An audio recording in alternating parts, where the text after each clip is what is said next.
Hey everyone, and welcome to the Paddle Talk podcast.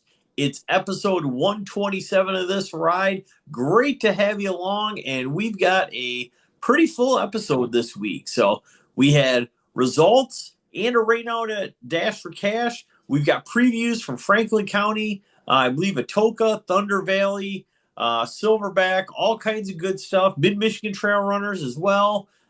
We've got a special segment from the World Series of Drag Racing slash CMRO race that Dave and Caleb went to up in Canada. So some results from there. And we even got some news you can use to wrap things up. So let's get started. And this episode, just like every episode of Paddle Talk, brought to you by the staff here at World Sand Drag News. Check out our pictures as well as I believe we have a Strike Force discount code on the website as well. So make sure you check those out. Also, we get sponsorship help from our friends at Racing in the Dirt, Silverback Off-Road Speedway, Silverback Off-Road Rentals, and like I said, Strike Force Energy Drink. But let's dive right in. So Dash for Cash was this past weekend, July 31 and August 1st. And unfortunately, somehow, some way, apparently, I'm guessing somebody brought something from Shelton's because the threat of rain was hanging over everything pretty much from like Thursday night on. Would you say, John? Well, it's kind of funny you say that because James Shelton actually showed up at the track, I and thought Johnny Blaze was there. Yes, I thought I saw him. it So, was him. It was uh, official. I seen him with my own eyes. I was really tired, and it wasn't an illusion. It was James, and then it started raining. Literally. oh man, you know what? I mean, and I tell you what, I mean, for myself, we got there Thursday night. We stayed overnight Thursday night to Friday. Woke up Friday morning. It was cloudy. It was a little bit on the sticky side. The humidity was up there. The dew point, was up there a little bit, but it wasn't half bad during the day. I know Dave was on site as well and got in late Thursday night, and it was sticky, but I think we've been in worse weather race wise, guys. Maybe, yeah. It really wasn't hot. It was just sticky. Yeah, yeah. It, So, it was But I it was thought, kind of nice for me because it compared to South Carolina, but we won't go there. oh, okay. yeah, But So yeah, Friday we had a what 2 to 6 test and tune, which there was a fair amount of cars I thought that made test and tune hits, which was pretty good. And then Friday night for day one of the Dash for Cash, we had two sessions of 295 or top eliminator qualifying. We yes, had 350 index, we had the 40 index, we had an open bracket class, and we had a quick eight ATV slash UTV heads up quick eight class there as well. So it was shaping up to be some really good racing. We'll talk about a class that didn't get finished first, 295 qualifying. Cody Trice went number one, well, was sitting number one anyway, when Friday night got over with. Eric Eschbaugh on the three wheeler, though, goes, what was that, 307, I think, in the second session to put himself number two on the qualifying sheet. He had a heck of a pass moving, in that second round.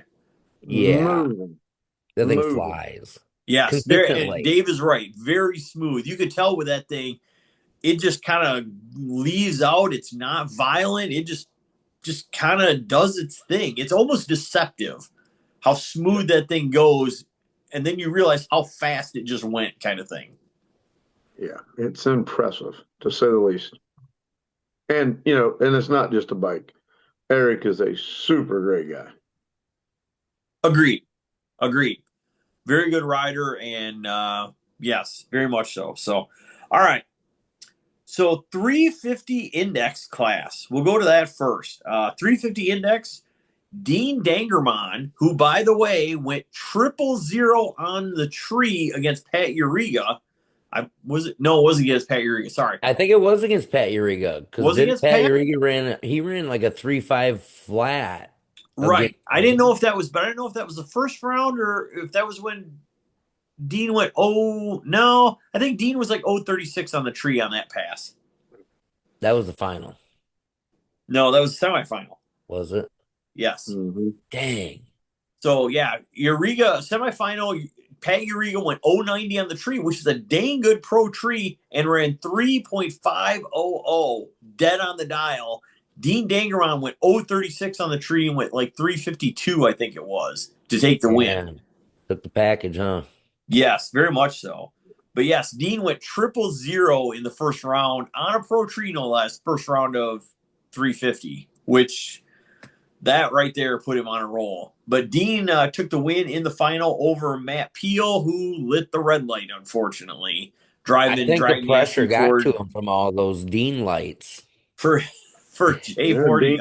You know, that was one Dean, thing I did not ask Matt, and I was going to if he thought about that at all, or he just went up to do his thing. I think Matt just goes to do business, and that just kind of bit him. I would agree. I would lean that direction as well.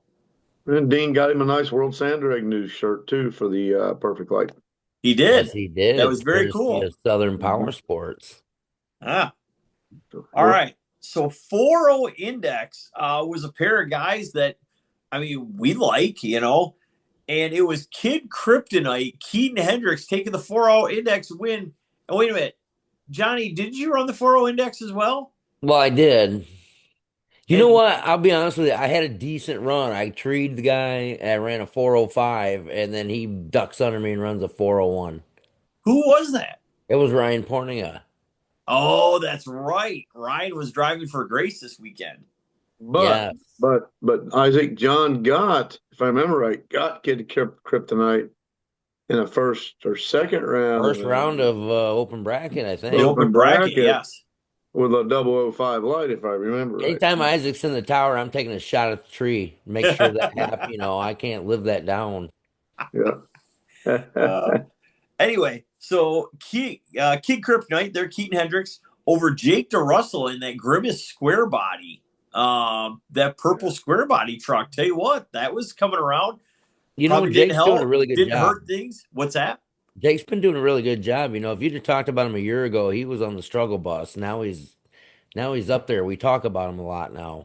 Well, and I just wonder if maybe that's something to do with the fact he was wearing a new World Sand Drag News T-shirt on Saturday night or Friday night that he had purchased. So Well, I'm not gonna lie, that definitely helps your chances of getting some airtime. I was gonna say, and then conveniently we'll go to the open bracket. Joel Mulder, who I gave World Sand Drag News stickers to at the beginning of the day, and had him on his truck on the pillar right behind the door, wins the open bracket over Cameron Krug.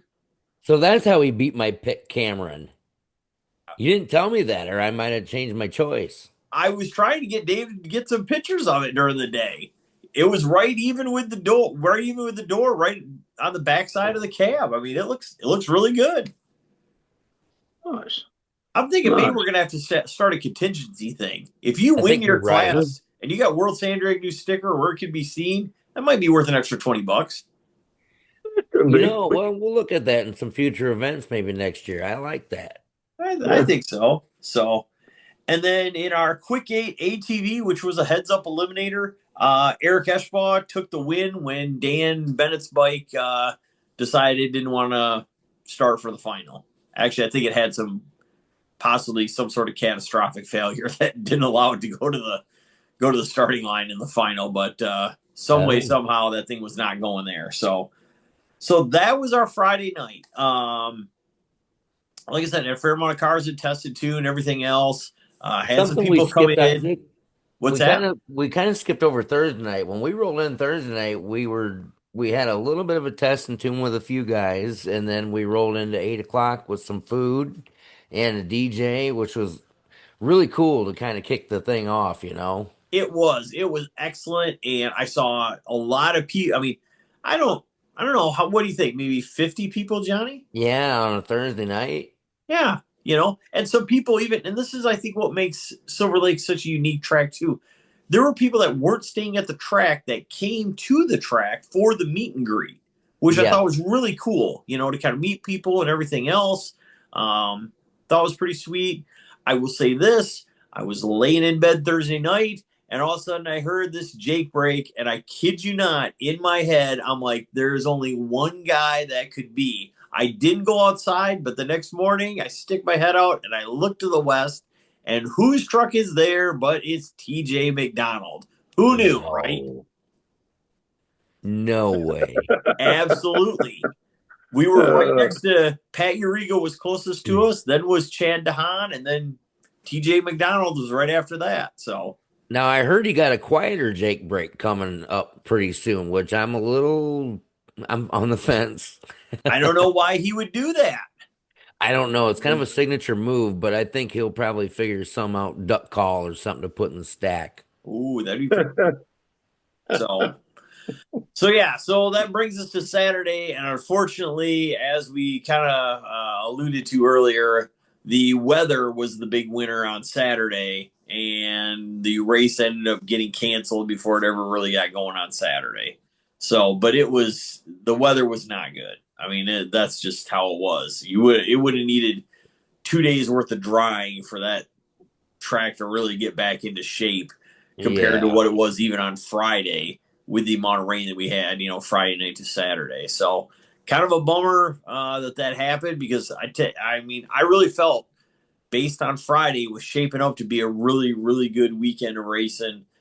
Just didn't really pan out that way. So got to say shout out to Trice's, TJ McDonald, the Urigas, Pat and the twins, Gary Butler and his crew were a bunch of the out of town guys that I knew of that showed up there, and they were there Thursday already, ready to go. So shout out to all of them for making the trip and being there. And unfortunately, it just didn't pan out for everybody. Everybody that braved it, with the kind of bleak forecast, it was good to see as many people show up as they did. I heard a rumor that there was I don't know this to be true, but I heard a rumor that someone was there from Nevada. For the what? That someone was there from Nevada. Oh, really? That's what I heard. I don't know that it'd be true, but that's what I heard. Very I don't know cool. who it would have been. First I heard of it, but I mean, I'm not saying it wasn't, I don't know. So, yeah. Wow, that's cool. Yeah, it's kind of bummed. By the way, I don't have a picture of it, but I am sporting a bruise now thanks to Jason Benson and that half a pass he made in the left-hand lane on Friday. My word. Dave, I think you were standing not far from me when that happened. Have you ever seen a car on dirt or sand come that close to, I thought for sure the thing was running the tree over. It made an immediate right-hand turn. I don't know what happened, but never did talk to Jason to find out. But he said what I heard him say when he come back up later for the next time run. Someone was asking him about it, and I just overheard him say, "Yeah, it was just a bit spicy." That's all I heard him say was that it was a bit spicy. Yeah, I have never been so. I was in the middle of the staging lane, so I was 2 lanes from the outside, standing there when that pass made, and I had gravel that hit me there. I've never been that far away from the starting line and had to duck and cover because it was raining stuff. I mean, my goodness, it was something else. That thing is sporting some major horsepower this year. He's just got to learn how to control it. Mm-hmm. I think that's kind of what they've been working on. So yeah. But hopefully they made some steps this weekend. He didn't run anything over, thank goodness. But yeah, I thought for sure that something was going to happen there because my word, did that thing get out of shape fast? Yes, it did. Yes, it did. Right. Who was the John Isaac? I need your help. There was the dragster that left the line, annihilated the tires, and Rob Shyatt. Yes, good Lord, that car is wicked fast. Oh yeah. Now, I mean, he got out of it at what, 200 feet, half track, 150 feet, and still ran a 308 at like 80 mile an hour. Yeah, like that thing was on a run, boy. Woo. Yeah. It only took a couple of pistons and burst panels and things to get there, but man, Yeah, It was a little spicy, so to say. it definitely Yeah. ate some parts there. That Johnny, is that Jay Portinga's old car? That is the old blown prophet of Jay Porninga's, There we go. I which see. before that was a Jim Bailey chassis. Correct. Yep. Yep. So So yeah, Definitely a neat car. Definitely a neat car. the yeah, paint for job's sure. I'd love beautiful. to see some more passes come out of that thing. So how about Doug Vinlette though, going what 311 in Cindy Lou? That's Oh Yeah. pretty much yeah, first hits for that thing back on the track as well. that Yeah. thing sounds nasty.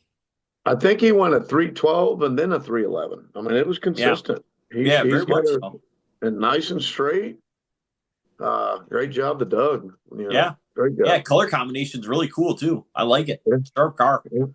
Yep. Very So sharp. I can't all wait to right, see the so graphics Johnny, on it. The So you want the big uh, news? conventional thinking was that this race is going to be rescheduled. Anything we could share about that at this point? As a matter of fact, there is. Oh, I just fantastic. did talk to the guys yesterday, and we have declared that September 25th and 26th will be the reschedule of the Dash for the Cash. Awesome. And we'll have to relay out the weekend because it is a points weekend that weekend, so details will come. We haven't ironed it out yet, but main thing is we wanted to get a date out there for everybody. So, Yep. Yep. And, it is, I'll just throw it out there because I think everybody probably knows. It is the weekend after the last Outlaw Series race down at Brookville. But you know yep, what? It is a full week after that race. So, I mean, there's still, you want to close out your season in style, you can still do it and race for some big money at the same point in time. I mean, no reason not to. 100%. 100%. I mean, money's there. You got to come get it. That's And right. we still got Shelton's coming up first weekend in November as well. So there's Yeah. still plenty of Right. racing. Yep. Still Plenty of plenty of racing to racing. be done. I mean, just because it's fall doesn't mean, in fact, honestly, you look at, there's three really good races in a row. You got Hayfield Shootout coming up the weekend after Labor Day. You've got the Brookville Outlaw Sand Drag Series race, September 18, 19, and then Dash for Cash, September 24, 25. I mean, or excuse me, 25, 26. Now, yeah, something like September is that. going to be a packed month with some really, really good racing opportunities for everybody here in the Midwest. Yeah. And starting It's out packed. basically the end of August with gravel, right? So Yeah, you got Yeah. I mean, you're that whole 4 or 5 weeks right there is packed. yeah, absolutely. So, all right. Well, hey, more news as becomes available as far as the Dash for Cash. We'll have a full preview right before the race as well. But that is going to pretty much wrap up our results from the range shortened Dash for Cash up at Silverback Off Road Speedway. Hey, everyone, looking to put your ride in the winner's circle this year? Well, look no further than the team at Racing in the Dirt. Whether you're racing mud, dirt, or sand, the team at Racing in the Dirt has you covered. With over 40 years of racing experience, they are ready to help you take your race team to the next level. Whether it's wheels, tires, brake kits, hub kits, racing parts of all kinds, plus rolling chassis, or even all the way to a turnkey race car, Racing in the Dirt has what it takes to help you get to the next level. So give them a call today at area code 920-693-2000. That's area code 920-693-2000.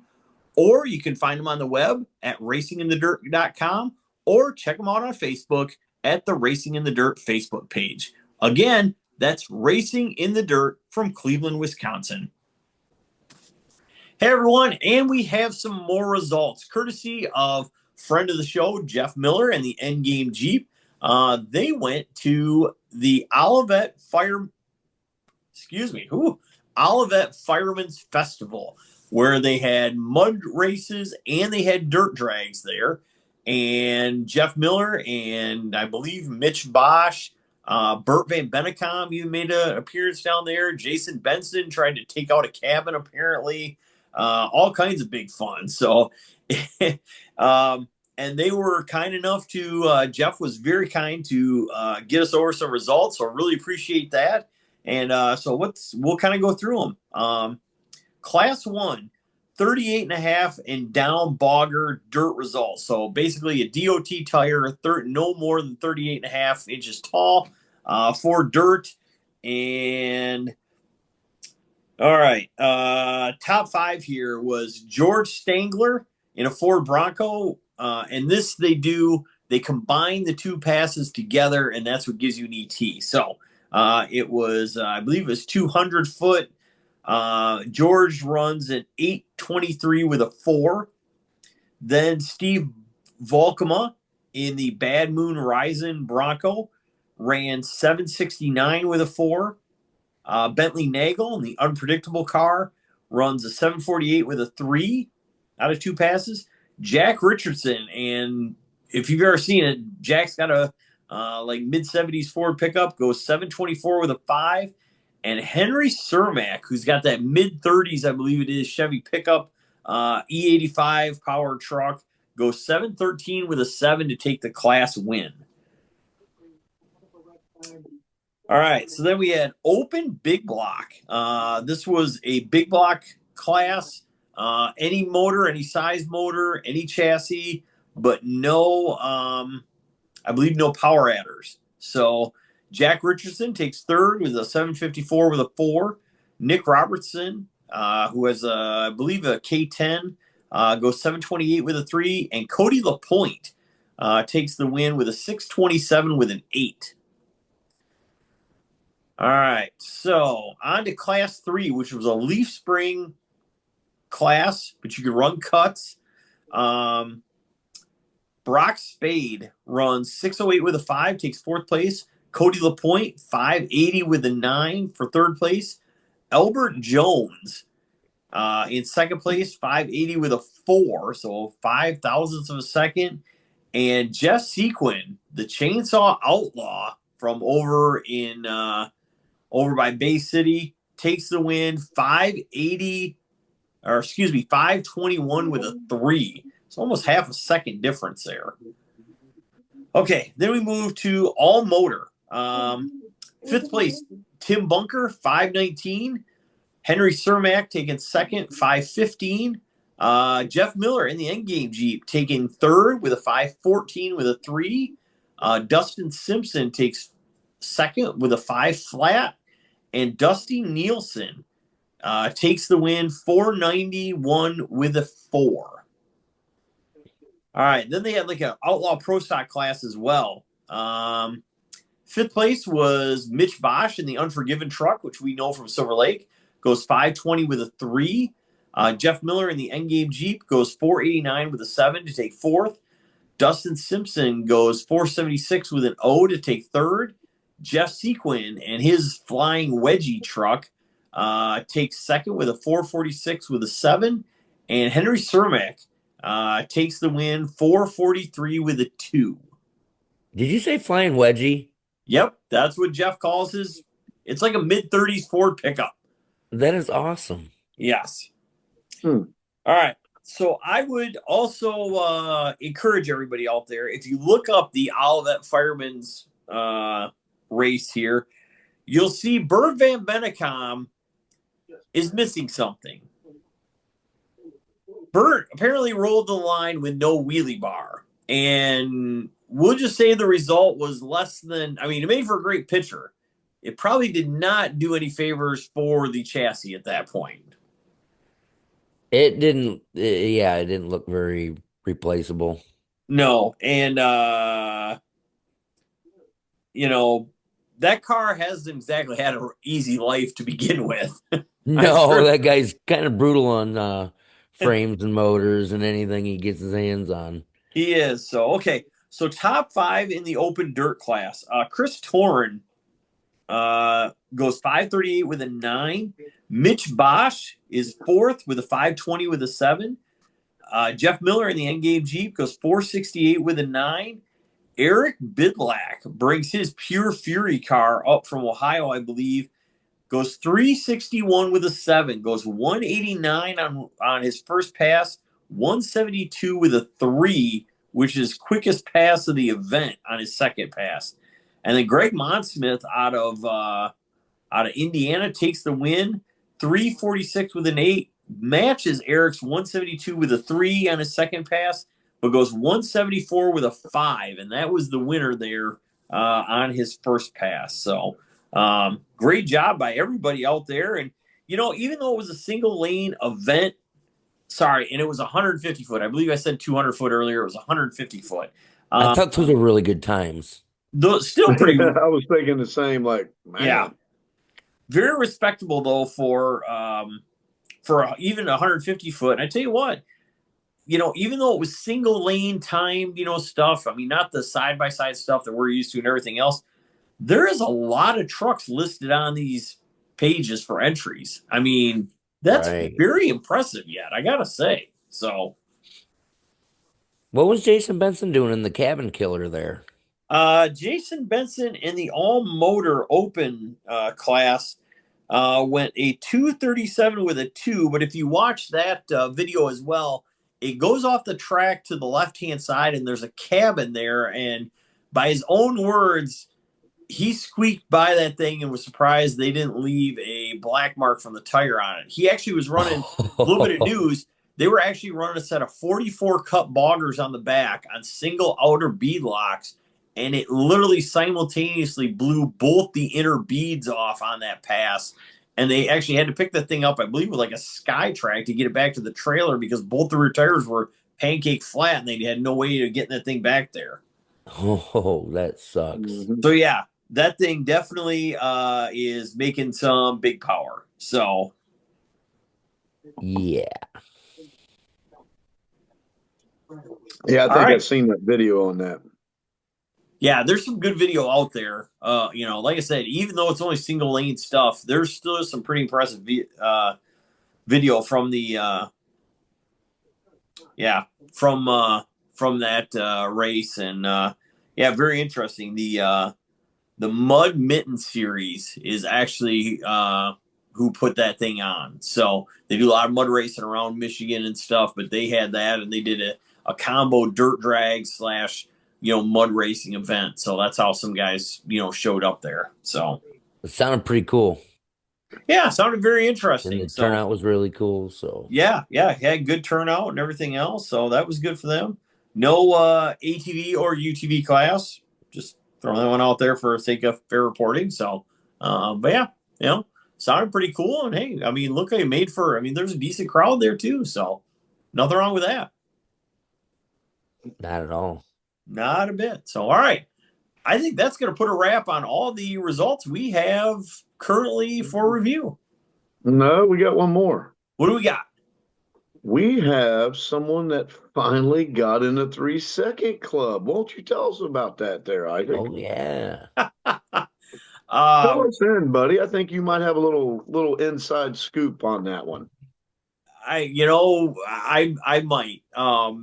At first, let me say, it is not a me, it's a we. It was a lot of team effort by a lot of people, and I'm just very blessed and fortunate to be able to ride that thing when it doesn't try to throw me off and beat me up. So, I have a lot of fun riding it, no matter where it is. The bike has been very, very good to me. I'm super happy. For those of you that don't know, I literally came out.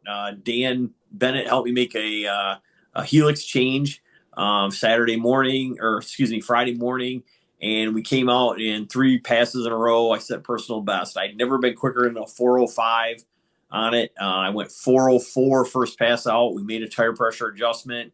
I decided I was going to do the diagonal thing, and we proceeded to go 401, which the 60 foot was actually 1,000th better than what the next pass was. And the next pass was nice and straight right down Broadway, and it went 389. So in my mind, at least from what I can tell by the incrementals, I would believe that was probably a mid 380 pass, probably. The pass before, had we gone straight instead of added like 50, 60 foot to the pass. But yeah, so 389, 81 miles an hour. First time I've ever made a pass to where I wear a tech vest For those of you that are wondering, I could actually feel the wind coming off my helmet, getting in behind my tech vest, and I could feel it pulling tight on the front of me. So, meaning one, I probably was wearing it a little loose, so I definitely cinched it up, for my next pass after that. But two, that was the first time I'd ever had that happen. That the wind coming past was that much that it actually started pulling a little bit, which was definitely a weird feeling as well. But yeah, again, shout out to everybody, especially Bennett's, Nick and Dan Bennett Motorsports, Sean Roth and Stephanie Roth from Performance Prototypes. Can't thank those guys enough for helping out with this bike. And really, as I said to Ricky Thorpe, I says, I'll be honest, I grew up a car guy and I'm trying to do some ATV things, and it seems to be working out. So I'm super, super stoked. And, who knows? Maybe there's a better number in it yet. We're going to find out. So, but as of right now, I'm super, super happy and just really, I mean, I don't know, it's not a big bracket win or anything like that, but it just feels good to get to a number that you were hoping you could put up on the scoreboard, I guess. So. Well, welcome to the Definitely. 3 second club, buddy. Congratulations. Absolutely. Thank you. I will say this. Here's I guess the big picture. In 1993, I made my first pass. In September of '93, I made my first pass down the strip at Silver Lake, and I said that night someday I wanted to run in the 3 second zone, and it's taken me how many years now to finally get there, but we did, and nothing short of, like I said, I just so grateful for all the help along the way and encouragement, and just very, very means a lot to me to get there. So I'm super happy. Awesome. Good job. All right. Well, that I believe is going to put a wrap on the results then for this episode. And coming back, we're going to dive into the preview section. So stay tuned, folks. We'll be right back. This episode of Paddle Talk is brought to you by Silverback Off-Road Speedway. Located just minutes from the world-famous Silver Lake Sand Dunes, if you love horsepower and competition, Silverback is the place to be. Featuring exciting sand drag racing, UTV short course action, and hill climb competition all season long. Whether you're racing, spectating, or making a weekend out of it, you'll enjoy on-site concessions, camping, and some of the best off-road action in the Midwest. Plan your next race weekend today at silverbackspeedway.com. Visit them on Facebook or give them a call at area code 231-629-6379. That's 231-629-6379. Silverback Off-Road Speedway, where racing comes alive. Hey, everyone, and welcome back to the Paddle Talk podcast. And as promised, we're diving straight into the preview section of the Paddle Talk podcast. Great to have you along. And the first thing we're going to talk about is the Franklin County Four-Wheelers have a kids, and this is kids only. So what is that? Like 15 and down? Is that what the age bracket is there, Johnny? It says ages 4 to 15. All right, so 15 and under, kids big money bracket race. I love it. It sounds great. Damien, have you raced in this race before?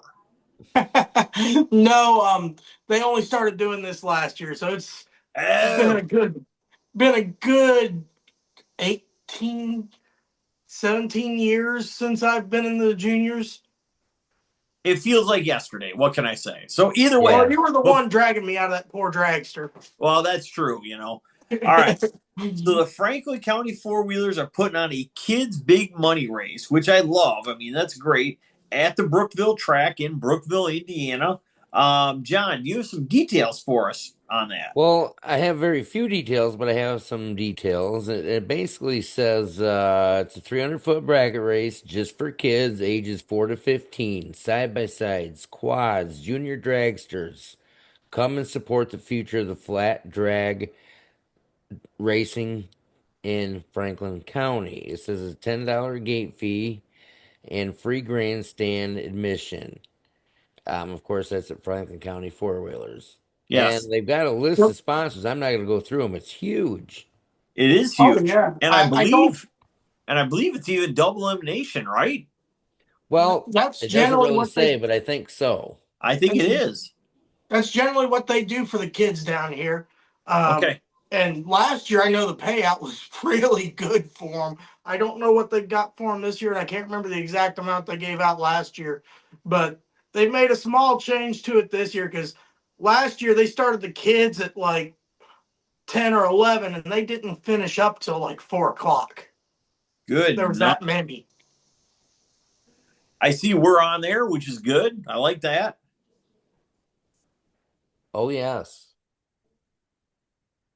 Love to support the kids. Absolutely. Friends of ours at West Michigan Speed Shop and MKE Motorsports, both on there as well. Our friends at Trice Racing are also on there. So that is a huge list for the kids. I'm really, really impressed. And I tell you what, should be a really, really good race. Double elimination kids. I mean, can't go wrong with that. So, John, you can't go down and try to take their money, okay? Yes, I can.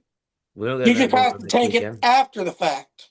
Johnny's going down for Yeah. a full facial and Lift. buzz cut tomorrow after work. Buzz cut, little hair down top. That's right.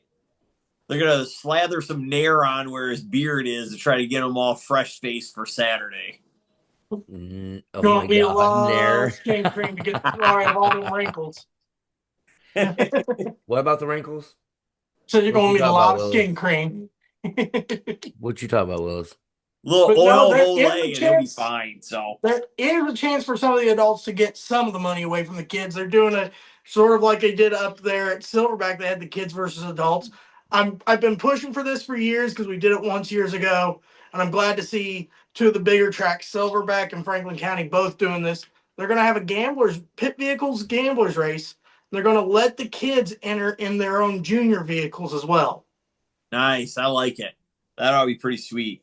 So well done. Well, hopefully we'll get some results then from the junior big money race. And next week, Saturday, Friday, Saturday, which would be 14th and 15th of August, is going to be a flat drag points race for kids and adults. Kind of a gravel-rama, I should say, to get it right. Gravel-rama warm-up. It'll be actually, you know what? It says it's gates are going to open at noon Friday, and then be Friday and Saturday type deal. So to get everybody ready for gravel. So yeah, kind of a short notice. They had a meeting last weekend, and there wasn't a race on the books after the kids race till gravel in this area. So they figured we might as well put something on, give a lot of these people a time to try and figure their cars out just before gravel. I'm going to be one of them as long as I get this thing together and in the Jeep. absolutely. So I think it's a great idea that they did that. I I think do it's too. Really 100% agree. 100%. Definitely. So And it's always a neat one. You see people coming out with stuff, trying all sorts of different things. We've got some changes we're going to be making to the Jeep to try and hopefully get a little bit more out of the hole. yeah, no doubt. So all right. So then this coming weekend as well, August 8th, the Mid Michigan Trail Runners / Greens without the E on the end of it will also be having a race at their facility over by, it's I think considered technically Henderson, Michigan, but Owasso, kind of the greater Owasso area is where that is. They're racing this weekend as well. Yeah. So there's the summer is not over, folks. There's still a lot of racing to go. As we previously said about September, August has still got a lot of good racing to go yet, especially here in the Midwest. So, and then a little further out, August 22, again, Mid-Michigan Trail Runners be going, and Silverback Off-Road has one. And I believe, yes, Caleb. Another one, you're talking about stuff obviously out on kind of more of the Midwest East Coast. We have a race coming up here. Camas Valley has their second race coming up here August the 7th and 6th, 7th, 7th, 8th, and 9th. Yeah, this coming 7th, weekend. 8th, 9th. Yep, Friday, Thank you, Saturday, Caleb. Sunday. We were missing that one. So there's racing coast to coast for wherever you guys are at. And definitely we'll make sure that we get some good results from Camas Valley. You know, obviously we had them on here talking about their inaugural event. And that went, you know, pretty well with some minor hiccups with the timing system, you know, first race out. But I think that they're set to keep growing, and seemed like there was a lot of good interest in that track. So the Oregon guys are back. Good. Yeah, that's fantastic. I think that's a really good thing for sand drag racing as a whole, having some coast to coast racing like that. And yeah, hey, again, like we've said many times, folks, if you're having racing at your track, please send us some results. Some of you out there are fantastically good at it. Some others of you, well, just keep working at it there, folks. Yeah, some are doing good, some are making progress, and that's right. So, all right. So that being said, we're going to have full previews then from anything, basically next weekend on next week. So we've got a Gravelrama preview coming up at some point. Also, like I said, Mid-Michigan and Silverback Off-Road Speedway both having racing coming up here more towards the end of the month. So, yeah, look forward to that in some future episodes of the Paddle Talk podcast. All right. So that being said, Johnny, do we have? I think we have some. Do we have maybe some Atoka or Thunder Valley preview? Well, we have Thunder Valley. That'll be August 15th that weekend, and that'll be their normal points race. It looks like, and Atoka August 7th and 8th. They'll be running another race, their points race, and we'll move over to Texas, where the Sand Motorplex in Hancock, Texas, from 5 p.m. to 12 a.m. next weekend, we'll have a Cash Days and a Test and Tune. Okay, there we go. I like think it. That wraps up our previews. I think it does. That is going to put a wrap on our previews here on episode 127 of the Paddle Talk podcast. Hey, folks, want to experience the thrill of the Silver Lake Sand Dunes without taking your daily driver out there or buying permits and a flag and all the accessories? Look no further than Silverback Off-Road Rentals. Located right across the street from the entrance to the dunes, Silverback Off-Road Rentals is ready to give you an experience that'll be the highlight of your time in Silver Lake. Whether you're taking a sunset cruise or on an all-day excursion, Silverback Off-Road Rentals can provide you with a Jeep, UTV, or even an ATV to take on the Silver Lake Sand Dunes. So give them a call today at area code 231-923-2455. That's area code 231-923-2455. Or you can check them out on the Silverback Off-Road Rentals Facebook page, or find them at silverbackoffroadrentals.com. That's Silverback Off-Road Rentals. They're open April through October, so get your reservation in today. Silverback Off-Road Rentals.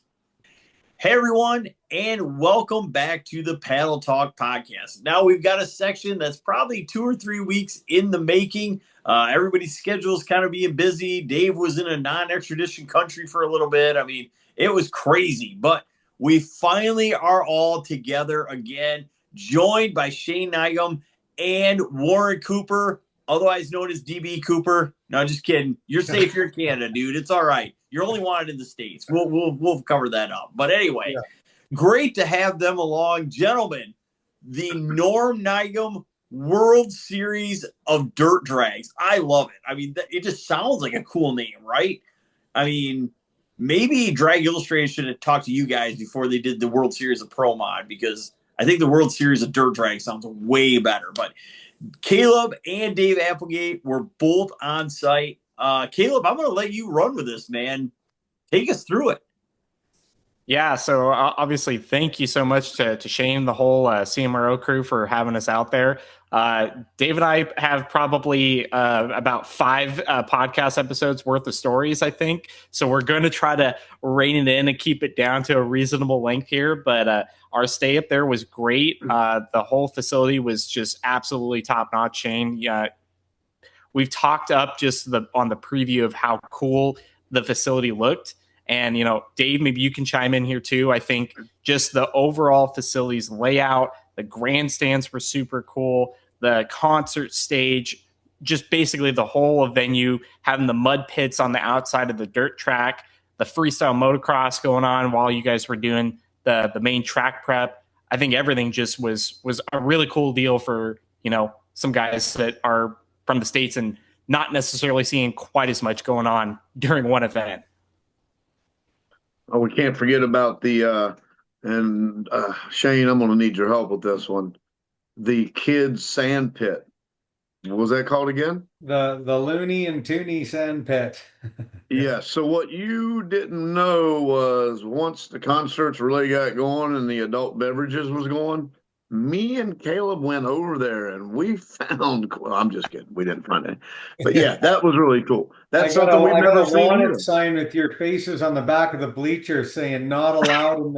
You guys bring these metal detectors with you, and you're cheating all the kids out of their slush fund. So, so explain, if you would, Shayne, real quick, what that is all about.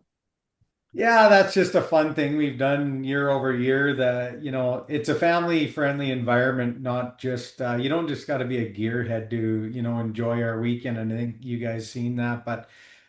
Kids' attention spans can only go so long, and they can only see so many units rip through the mud, or so many bikes fly through the air, or so many 2-second cars until they're on to the next thing, right? So just something to do. We throw $500-600 a day, in the money pit. My nephews and boys bury it all, and then the kids go nuts. It looked like an anthill for the better part of the weekend. So just something we like to do to keep the kids engaged and happy and allow the parents and families to have a good time out there. Where I would end it up. Well, that's what I was getting ready to say, Shayne, is you had said, kids have a very short attention span. And we have one of those, and that's John's sword.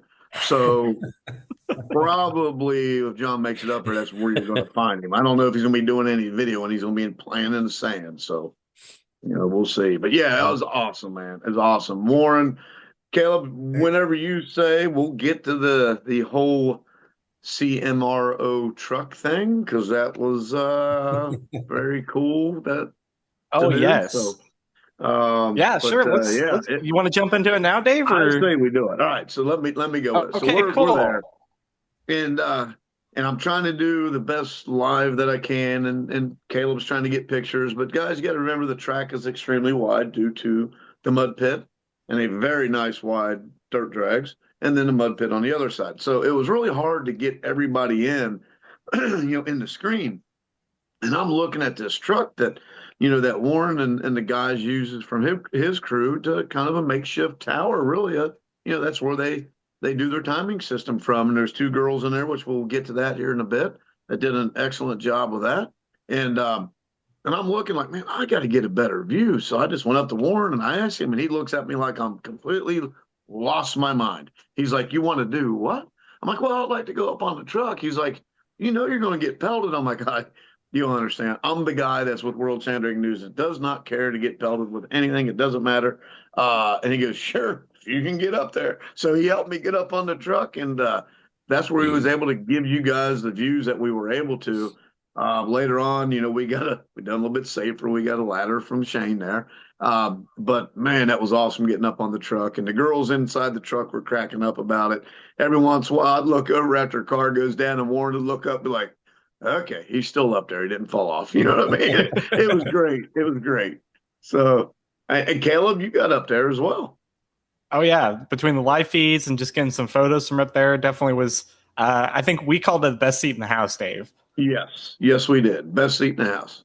Absolutely. You do have to wear, your cup and make sure you got your chest protector and stuff on, because you every now and then, especially when, one of the super mod cars will get out of shape or something, you might have to duck for cover a little bit, but we had to take one. So my question to Warren is,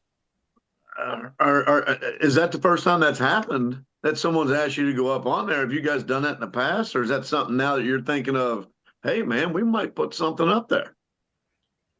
No, we've never had anybody up there taking videos of anything. We're just most people on sidelines. Not everybody likes getting in the line of fire. Yeah, most people are smarter, Dave. Yeah. Oh shoot. Well, Caleb, let's go on to the next thing. Let's talk about. I would like to talk about the kids first. Um, Sure. some of the coolest juniors that we have seen. You want to go into that? And I mean, Yeah. there's been So some we cool had stuff. I loved, there was three different classes for the kids. They had the high voltage, the fireball, and then the junior pro. And the junior pro was one of the shootout classes that we'll talk about in a little bit here. But tons of really cool like intro for all the kids to get into this. And there was a whole trove of them. I know we shared a great reel with one of the racers. He's got 4 kids in the different classes, just all trailing them behind a 4-wheeler in tow, his little ducklings, he called them. And man, it was so cool. And like you said, Dave, a lot of unique rides. And this is something that I think was very common with a lot of the different rides that we've seen in Canada, that the engine combinations, the chassis, there's just some stuff that is a little bit different than what we see in the States. Obviously, some of the racing kind of comes more from the mud side of the sport. So there's some crossover from there. But a lot of the junior dragsters were something that were, chopped down ones. I know, Shayne, you guys have a whole slew of them that are kind of cut down to be a little bit shorter to get them up tall enough for the staging lights and stuff that you guys have set up. There was some really cool and unique, like kind of home built machines, some different types of engine combinations. Dave, I think we saw the most wild one to me was an Articat on nitrous. Yeah, and most people, if you've seen this video, you're probably glad that that young man was there, because I finally got payback from my Can MX3 clutch. So I was walking around it. Shayne, Warren, we're going to need your help with who that was, but I'm walking around it and getting the video, and Dad was there. Everything was cool, and all of a sudden the kid just flat foots it and just covers me. Best thing ever. I've already been, messaged and people saying, man, that was the best video I've ever seen, because you finally got what was coming to you. It was great. Ian, how do you pronounce his last name? Warren or Shayne? With the kids? Ian McClinty. Ian. McClinty. That Ian, particular Ian. episode was young Dylan Wickenheiser that leveled you with that dirt. Yeah, that is correct. Him That and is his correct. dad are great friends of ours, long time CMRO members, and yeah, Dylan. That's been kind of one of the premier junior pro cars. It's really cool, home built, safe as you could ever get to, put a kid in, and big. I think that's a Articat triple. I think. Hey, Warren. 1,000, yeah, 1,000 Yeah, cc. yeah, with a triple, I think, with a little shot of nitrous. That bugger, I didn't know they had their bottle on.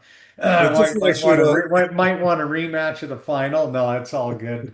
Dylan, he's a big kid, 14. He looks like he's 44. So that's a big 200-pound kid to get down the track. So it's all good and fun. But yeah, that was kind of funny when he pelted you there. We all had a Oh, bit yeah. turned away and It had was a awesome. chuckle. John, that car is for sale. I think you would fit in it just fine as well. Just putting that out there. You didn't mention that. I could have made a trip. Big shout out to Greg, by the way, for loaning us his Starlink, which we also had set up on top of the CMRO trailer. We were on roaming data, so it was nice to be able to kind of have a little backup there when we kind of ran out of some of that data. So we were trying to hopscotch phones to make sure we kept the service going for you guys. But big shout out to Greg once again for that Starlink. It was definitely came in clutch. Nice. Yeah. Nice. Can we talk a minute about attendance? Because I know what I was reading, what Shayne had sent. You guys average, we'll just between 2,500 and 3,000 people a day, spectator wise. That's probably spectators and racers then, I'm assuming. Yeah, it's tough to get a total gauge on through the gate and because there's such a big family component, but we do, ticket and wristband counts at the gate, and try to do some bleacher head counts throughout the day.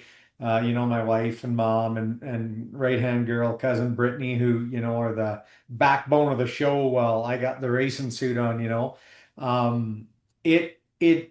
I hope Dave and Caleb thought it was pretty good. I certainly did, but we had a mega oil field component of people not even there, believe it or not. We've had so much rain and whatnot in our area, and everybody's backed up. Like, we employ about 70 people ourselves in our trucking business and oil field equipment business. And I don't know if we would have had 3 to 6 of our own guys there. Everything was so backed up. It finally got hot where everybody's playing catch up with work. So it could have been really, really crazy. And but you know what? Despite, July, late months, everybody's time is so precious.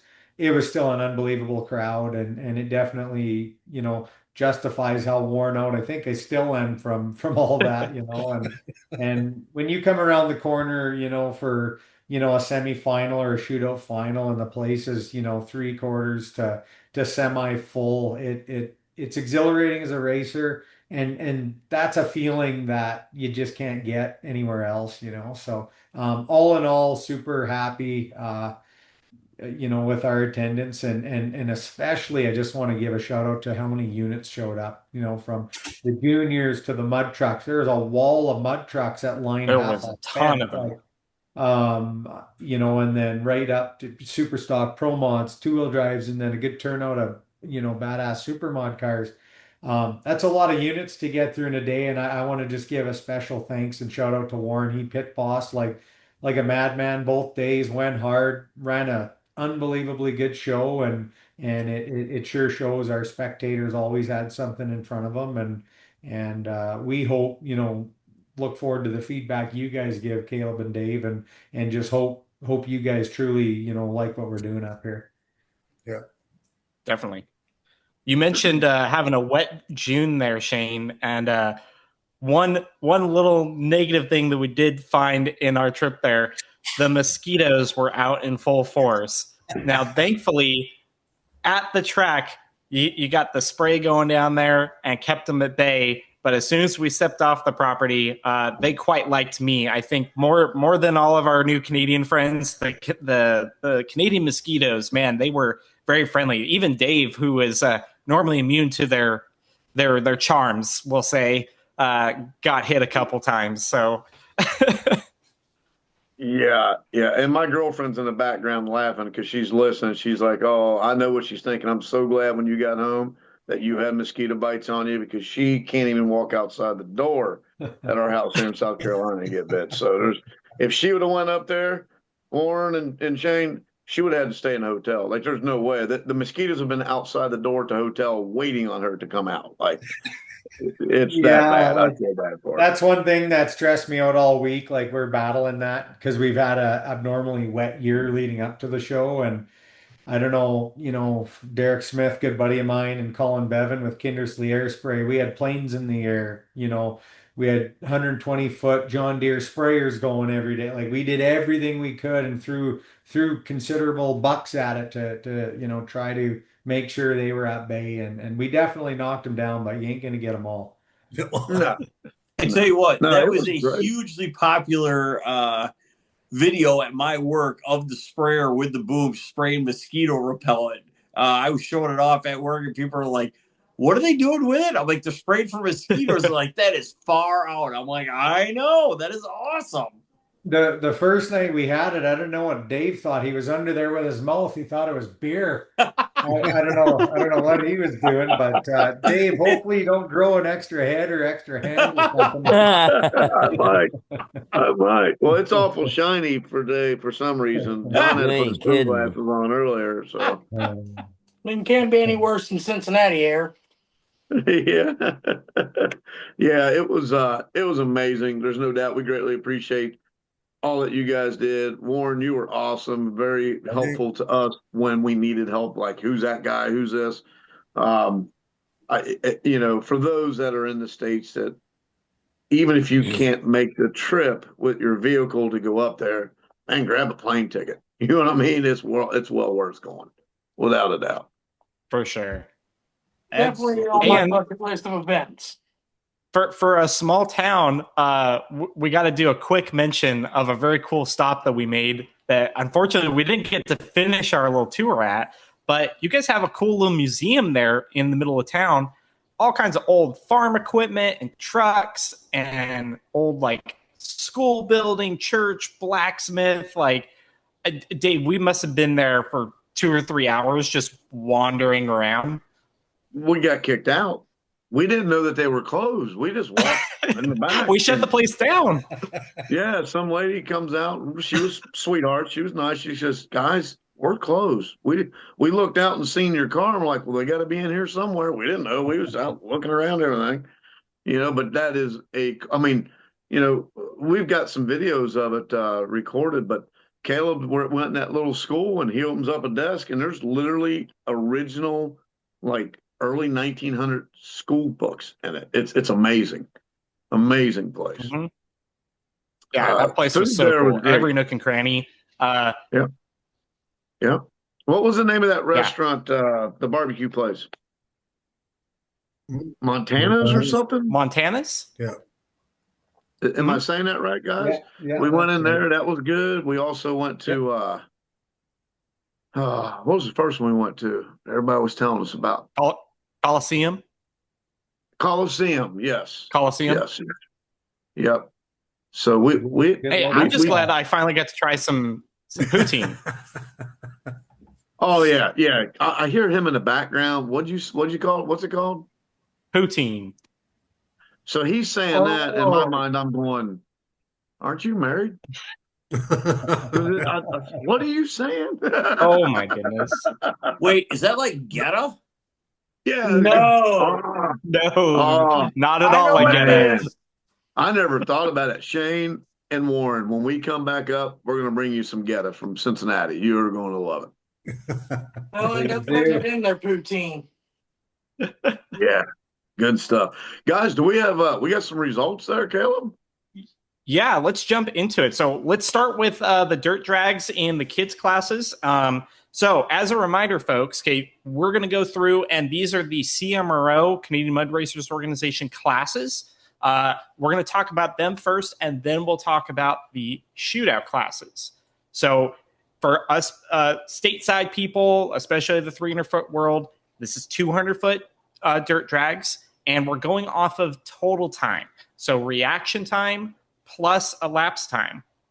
And one thing that we didn't really realize until we got there, and the CMRO guys were kind of showing the results, it's basically you drop your worst run out of your 4 passes, and then you total up every other pass. So it's not only you got to be good on the tree, you got to be fast down the track, but you also have to do that consistently in order to take the top spot. So starting off with the high voltage, again, these are all of our junior dragsters, the littlest kids starting out. And in first place in the throttle demon is Russell Tetrolt.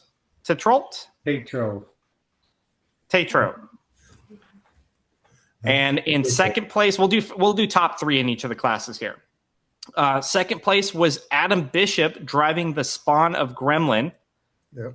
And in third, we had Knox Neigum in Obnoxious. Yep. Knox is a handful. That little guy's cool. That little guy's cool. The whole Good to Go racing crew was just awesome. Just all the kids would go on Shayne's car after each run, and you'd just see just a whole like side by side full of them just going everywhere together. So it was super cool. And yeah, John, when you go ahead. I was going to say, John, when you go up there, you cannot jump on Shayne's wheelie bar for the ride back. Okay. Oh, the heck, I can't. You just trip I will say over too, them, John. Shayne. I'll say too that they were great supporters of all their teammates too. So like when Knox got done racing, he went and helped out his cousins and stuff. So it was super cool to see that. Moving on to the fireball class. So this is a little bit older kids. They bump up the ET limit that they're allowed to run. And in first place was Dylan McClintock, one of the ducklings that we were talking about. And he was driving Mismash. In second place was Ava Dumont Bruce in A Touch of Evil. And in third place was Nolan Patoki in Ink Demon. I get that one right, Warren? Yep. Patoki? Yeah. Cool. Yep. Warren, All right. Shayne and Warren, did you see the video of the ducklings that I did? Oh, yeah. We've seen him in action all year long. It's pretty cute Yeah. seeing that. It's, Yeah, they're all quacking behind Dad there. I love it. All right. And then in the junior pro, so this is no ET limit on the kids. It's heads up, 200 foot, whoever gets there with the lowest total time. First place was Dylan Wickenheiser in A Little Bit Wicked, that Arctic Cat triple on spray that we were talking about. In second place was Noah Reshi in Enormous. So one of the Good to Go Racing kids there getting the second place. And in third place was Maverick Clarkson in Goose. And that was another one of kind of in your Good to Go Racing camp. And that was like an old funny car junior, right, Shayne? yeah, that's what it was Sort of. based off. It actually works pretty well. It's got the little Rhino 2.1 engine sitting right on the rear axle. So it's got a higher center of gravity than a lot of the juniors out there, and it's got a lot less power than actually our outlaw cars and Dylan's car. But the damn thing just works really good. And that was Maverick's second weekend of racing. And yeah, Dustin Clarkson, his dad, has been along long time Good to Go member, and yeah, it's just good to have four of them things in the fray. But I tell you what, they're as much work as running the big cars, man. You're chasing kids for like half an hour straight, just going and retrieving and towing and staging kids. It's a lot of fun. As you can see, we're pretty busy for a few minutes there. Well, if we were to definitely. ask you, you've got Ian with the Ducklings. Have you thought about a name with all the kids with the juniors on your group and your little race camp? You're going to have to come up with something, Shayne. Yeah, we'll have to think of that. I better not say what's on my mind on air here. Yeah, it's pretty cool. We'll keep them out of that's the family thing, you know. Norm, my dad got rolling with all of us. We were those kids one day, obviously not driving juniors. I wish we would have done that 30 years ago, you know, but we were always the kids riding in the 4x4 mud truck going through the pit. And best thing we ever did as a club in CMRO was get the kids involved, because man, like you say, there's a whack of them, and we always say you couldn't wipe the smiles off these kids' faces with a 2x4. So they're having very cool. Very cool. Nice. All right, so moving on into the adult classes here. So we're going to start off with the mod stock ATVs. These competitors were competing against a 350 index, so they can't go quicker than a 350 ET, but that's not combined time, right, Warren? It's just the ET side that they can't go quicker. 3.5 on ET. So 3.5 seconds on ET. So that's what they're trying to get at. And then they're still counting their total time for our placements here, but 350 ET maximum, and then try to get as close as you can on the reaction time on that. So in first place, they'd had like a co-driver thing with this, rider rather. Steven Savage, I think, started it, and I think Chris Han took a pass on one of them, but it was the little crazy flood. And then second place, if I can find it, second place here was Vince Giguere.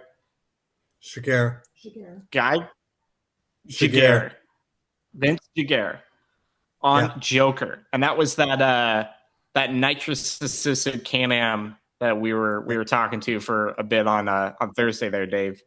Yep. Super cool family. They were a blast to talk to. And then let's see, third place. I gotta find it. Where is it? Third place. Cindy Giguere, yeah. Almost sure, but not quite. And that was. There's one thing that us at World Sand Drag News. There's one thing at World Sand Drag News that we're very, very famous for, Warren and Shayne, and that is none of us can pronounce anybody's names correctly. So we're all bad about it, especially me. So yeah, this just fits right in. This is perfect. Yeah. So two people at the same camp there getting second and third in the mod stock. And then moving over to the pro mod quads, which I was really digging this because this is all unlimited heads up quad stuff. This is totally my alley. Love talking to a lot of these guys in the pits and the staging lanes. First place was Ryan Bellrive in the Ramrod, he calls it. This is like an 18 mil DM, fully suspended LSR chassis, like pretty sick bike, guys. In second place was Chris Han in the Slow-Mo, which we did a little interview with Chris before all the festivities got started. A turbocharged entry, which is a little foreign to some of the two-stroke guys out there, but getting some pretty good results on that bike. Yes, very. And then clean over bike, in third too. place was very clean bike too. In third place was Shayne. I'm sorry, Warren, you're going to have to pronounce his last name again. Shayne Thank Shigare. you. And that was on the Snot Rocket. That was a really cool, an R1 swapped Raptor. And man, that thing was screaming down the track, Dave. Yes. A lot of cool bikes there. A lot of them, by the way. A lot of cool bikes. A lot of different stuff too, different than what we've seen. And we were talking to a lot of them. We obviously see a lot more of the Banshee-based stuff in the US, and they said it's a little harder to come by a lot of the Banshee stuff. So you'll see a lot of different engine combinations, which was super cool. Let's see. We've got this is the mud classes. Yeah, we'll go through the mud classes here. So basically kind of progresses up with all the mud classes as far as what you're allowed to do. Tons of old cool trucks. We found out that Dodges in Canada were called Fargos. Is that correct? Yep. The old ones, at least. Yeah, there was one at the museum. So we ran into one of those. We're like, what the heck is this? Yeah, that was the first one that we saw, and we're like, what in the world? And we're like, we don't know what this is. And got to the track. Oh yeah, it's an old Dodge. Like, oh, okay. Yeah. So lots of cool trucks like that. Street stock. First place in the Grinch was Sean McLeod. Yeah. McLeod.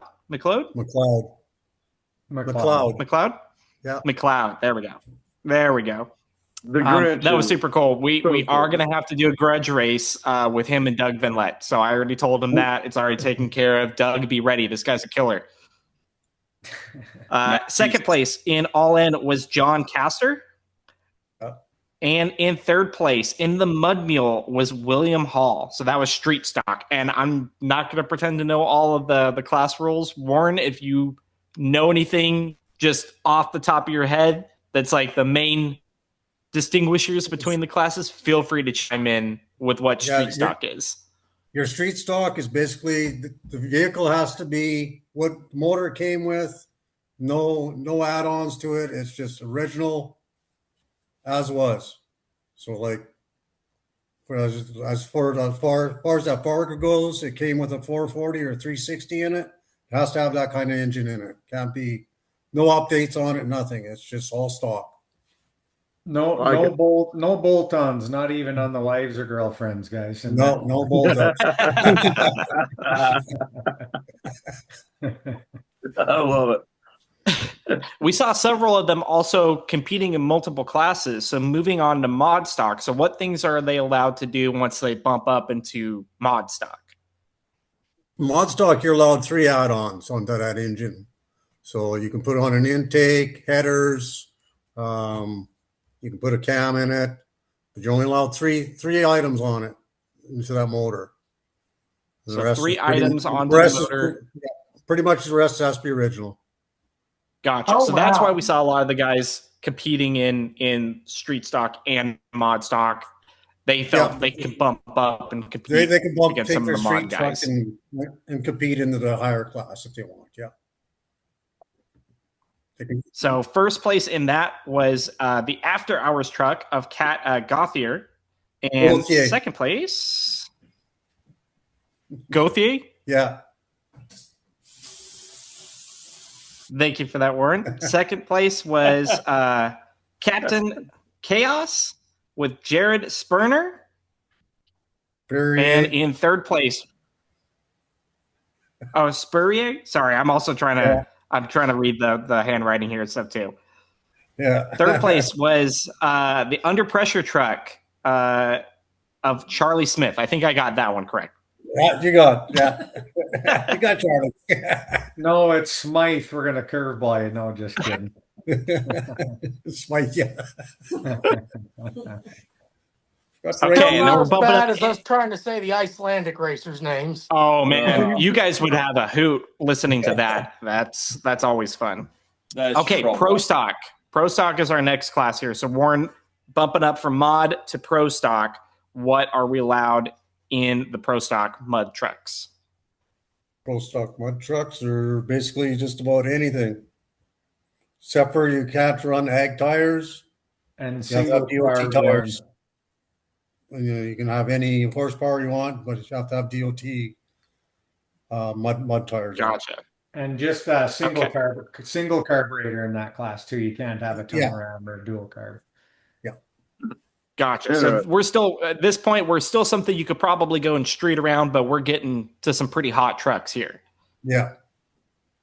In first place, we had the Midnight Gremlin of Barrett Bishop. You Barrett, betcha. okay. Second place, Judgment Day, Marcel Druin. Yep. Yep, that's correct. And then third place was, again, another one of those things where we had two different drivers. So we had Brendan Fox and Joe McCosh. Moccasin. Moccasin. Joe Moccasin. Okay. It's getting real tiny there.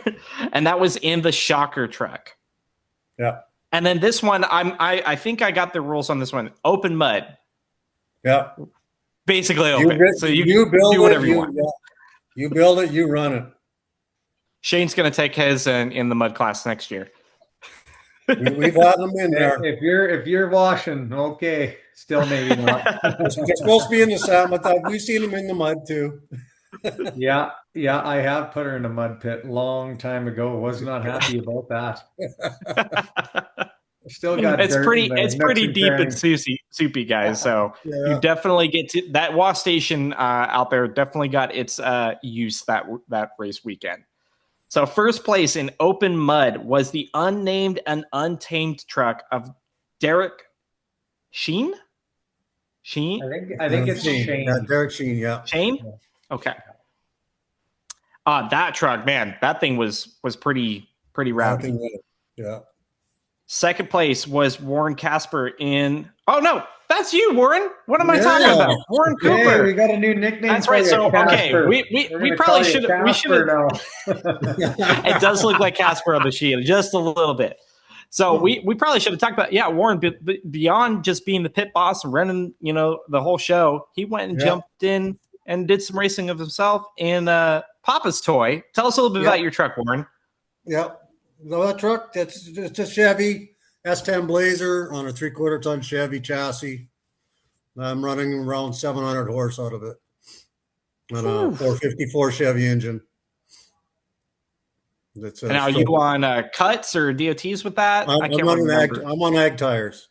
Ag tires, okay. Yeah, 42-inch ags. Got some big ones on there. Yeah. Well, awesome, man. It was super cool actually seeing you literally scramble over there, get your replacement in, like, all right, go. I make my pass now. So a man of many hats for sure. And in third place in open mud was the Bog Barbie of Courtney Stafford. Yeah. So that is all of our mud classes done. We're going to hop back over to the dirt drags. Before we go to the dirt drags, man, I got to give a shout out to the yellow Ford truck. I'm not a Ford guy, but that thing was mean. And that was Myron Cron. Yes, thank you. That is one, and that seemed to be like a crowd favorite, not only from there, but as well as the things when I was doing the video, the live feed, I was getting a lot of feedback, I should say, about that yellow truck. So he must be a pretty popular guy in that area, I assume. He's from BC, Myron. things. Yeah, we don't see him often enough, but it was really cool to have him out. And what's cool is, he can go run quick in the dirt and then put that thing in a mud pit and just blow the doors off the place, So Very cool. yeah, it was good. It looks good. It runs good, and he puts on a hell of a show. Yeah. Well, I will tell you guys, if you guys can make it up to this event, watch the mud, because the mud guys are a lot of fun to watch, man. They get down there toward the end. I mean, they're 300 feet, a lot of mud over where I'm at. It's typically 150 to 200 feet. Or not, I'm sorry, 100 to 150 feet. You guys are 200. They get to the end. That right lane was getting a little wild to watch there for a while. That was getting some boys. You get some airtime. Yes, that was impressive. So very cool. Very cool. Great job on that, guys. Great job on that.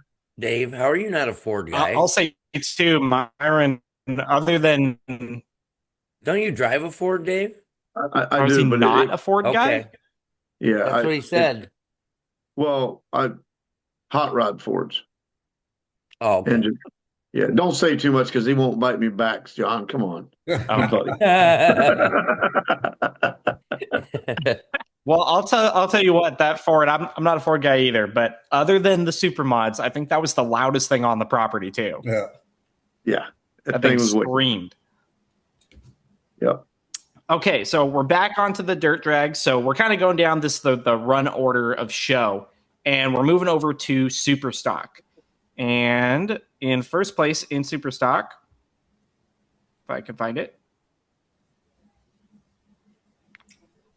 I am not finding it. Superstar. First place. Will Moccasin. Yeah, it was Will Moccasin. Yes, in Iron Will. There we go. Okay. Yeah. Sorry, I just was blind to it for a second there. So super cool card there. Second place in the Red Reaper was Darren Campbell. And in third place in the Mud Maid was Nathan Benjamin. I think so we had that's Super correct, Stock. Yeah. And then Pro Mod two-wheel drive. Not a ton in the Pro Mod two-wheel drive, but I know we were talking to you guys. This is kind of your class. You're trying to get like some of the more like sand rail type things, kind of a class that they can come and compete in. Because otherwise, you don't want to put them in Super Mod. They won't compete in that. Yeah, this was brought in for transitioning a lot of our juniors into a different class when they're between 14 to 16, so they can get into the bigger cars and stuff and get out of the juniors. We actually two-wheel drive class, and it's to bring more people in that that have two-wheel drives and don't have four-wheel drives. So it's a class so we can put more. We just started that class this year, so it's just cool. Yeah. So it's brand new. Yeah, so plenty of time, room to grow. Yeah. And awesome. didn't we do an interview with a young girl, Natalie? Natalie, yes. We did. With the Misfit. Yes. Yep. So we'll get to her in a second here. First place in Pro Mod two-wheel drive in patient number 9, which I love that name. That's a great name for a race car, was Steve Savage. Second place, Dave, was Natalie Wessing in the Misfit car, which was a great looking mud rail, by the way. Yes. Sand rail, yeah. And then third place was Jamie Beltone. Yeah. Yeah, that's right. Beltone in X3. Beltone. Oh, that was the Can-Am X3 that Dave was drooling over. Yes. Oh, okay. Yeah, The only side by side on the premises that got on the racetrack. The racetrack. That's an important distinction. There was plenty in the pits. Plenty in the pits, but yeah. Last year at Kindersley, he run mud with that thing. Oh my gosh, really? Whoa. He went into open mud against us. Wow. It was pretty quick too, wasn't it, Warren? In the mud? Yeah, he did damn good in that thing last year. Yeah. He wanted to keep it clean this year, so he put on the sand. Hey, it was a nice side by side for sure. Okay, so jumping over into the Pro Mod. So this is like the more traditional 4-wheel drive Pro Mod class. And in first place in the Crazy Train was Steven Savage. Yep. Second place, we saw Come on. Second place I think in the Iron Outlaw 2.0 was Rory Eckert coming down from the Wyoming area. So super cool. We were watching their back and forth. We weren't sure where he was going to place, and we knew he was first or second there between him and Steven, and Steven just nicked him out there.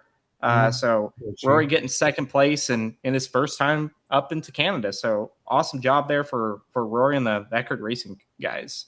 Nice. And then coming back in Unnamed and Untamed from the mud scene was Derek Sheen getting third place there.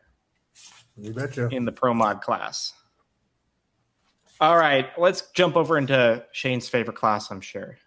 Super Mod. So these are the big boys here. And Shayne, remind us again who won? I can't remember. Oh, he's being bashful here, guys. It was Shayne himself in the second chance car, getting first place out there, and best combined total time of 2:16.2, I believe, was your best package there, and that was low for the whole class. So that's super cool. Again, guys, that's combined reaction time and elapsed time. So 2:16.2 and 200 feet. It didn't count in the shootout final, but I amped her up and went total time 2:07 in the finale. I wasn't leaving anything to chance there.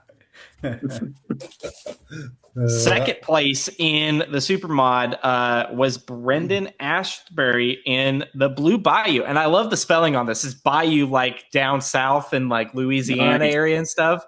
The Blue Bayou. So that was a really cool front engine rail. That was definitely a cool to see. I love the altereds.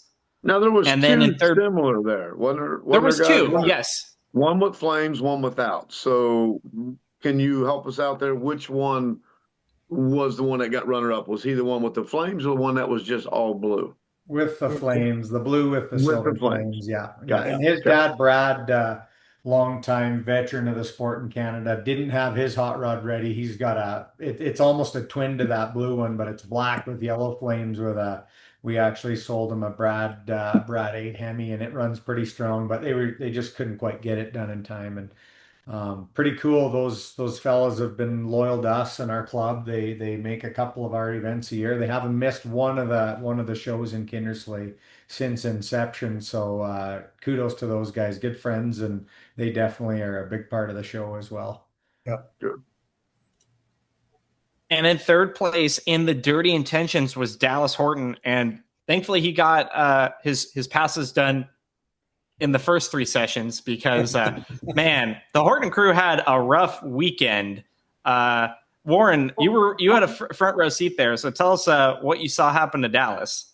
Dallas, well, that was Dallas blew his motor on in the race at the end, and he burnt a hole right through the block. Big old fireball with that. Big old fireball with that one, yeah. And then with Tatum, his other car that Tatum drives, she blew a connecting rod right at the side of the block, right at the line. Yeah. Yep. So they had a bad luck weekend, that one. Both of his cars were down. Definitely. Yeah, that was definitely rough to see, especially not seeing him come around for that fourth session. We're like, okay, cool. At least his daughter still got a chance here. She's going to go and, run a hot pass here, literally bringing up the line, just out the side and down the bottom of the block. It just, that was heartbreaking. That was hard for us to watch. Dave was up there, trying to not pick up the hot pieces. Yeah, they're hot. Tatum is one of our transition drivers. This is her second year in that big car. She transitioned to it last year into Pro Mod. Now she's running it in Super Mod.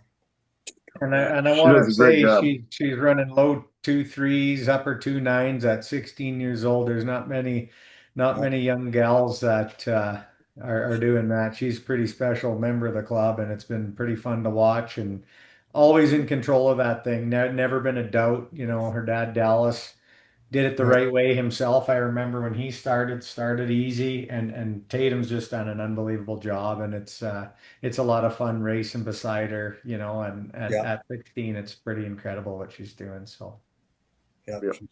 she's a Great good family driver. too. Yep, absolutely.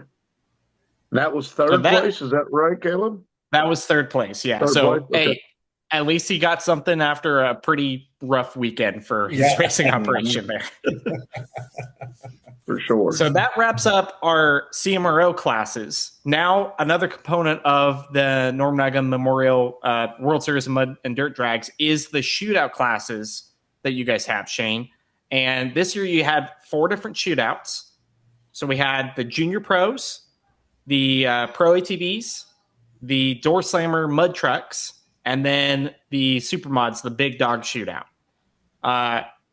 Moving on to the Junior Pro Shootout, it was a familiar little final matchup here. So kind of ended up the same way that the CMRO classes had, and it was Noah Reshi against Dylan Wickenheiser. Dylan getting the win there. It looked like Noah's dragster stumbled off the line a little bit. Can you tell us like what happened there? I know you've been back and forth trying to tune all these machines. Yeah, you get chasing your tail a little bit. I might have went a little too far on the main jet trying to keep up with that damn nitrous bottle there. But yeah, minor. I think I put a little too much clutch at it and a little bit too much in the main there. But yeah, it was good. It's hard to compete with that nitrous triple. Like it's got significantly more power. It's significantly heavier than a lot of the cars in the junior pro class, but it's been working really good, and I think it might have sold at the end of the weekend, which is good. So it sticks around the club. Another happy kid will be lighting up the track next year, so that's always nice. Nice. We did see some test passes there. They did not go and spray Dave though, so we'll have to get that next year, I think. Yeah, I'll make sure I stand behind it next year. Yeah. All right, so moving on to our Pro ATV shootout. So again, just like the rest of the class, everybody's in with this or doing actual elimination rounds during the second day of CMRO classes, and then they come back around for the final.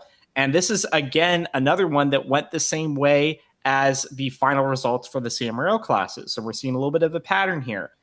First place, Ryan Bellreeve in the Ramrod, taking on Chris Han in that nitro or turbocharged entry. So that's the way that class ended up. So cool to see that the CMRO classes we're kind of seeing it's not just like you get lucky type thing. Like these people are earning it on both ends. Yeah. Going on to the Door Slammer Mud. So this was a combination, correct me if I'm wrong, guys. Basically any of the mud trucks, as long as it wasn't like a rail, like tube chassis thing. If it was a truck, it qualified for the Door Slammer Mud Shootout, correct? It's basically whoever wants to go against whatever you brought, you can put it in the mud. Just have to have your doors. Gotta have the doors. Yeah. So this was really fun to watch. We saw in first place Marcel Druin in the Judgment Day truck, and he took out Barrett Bishop in the Midnight Gremlin in this final round. And man, that was a really exciting one, Dave. Yeah, it was. It was all exciting. That was an exciting one, actually. Barrett came out of the pit first, but he came out of the pit on the bank, so he ended up getting a DQ before he was out. Yep. Well, no, it was crazy. I was in that lane, and we're seeing him just getting super squirrely at the end there. I remember you walking down, double checking, like, yep, he came out of the pit. So you got to stay in the pit, folks. Otherwise, you're going to get DQ. And our last shootout, last pass of the event was the Big Dog Shootout, the Super Mods. And this was a little bit of call it a rivalry. I don't know, Shayne.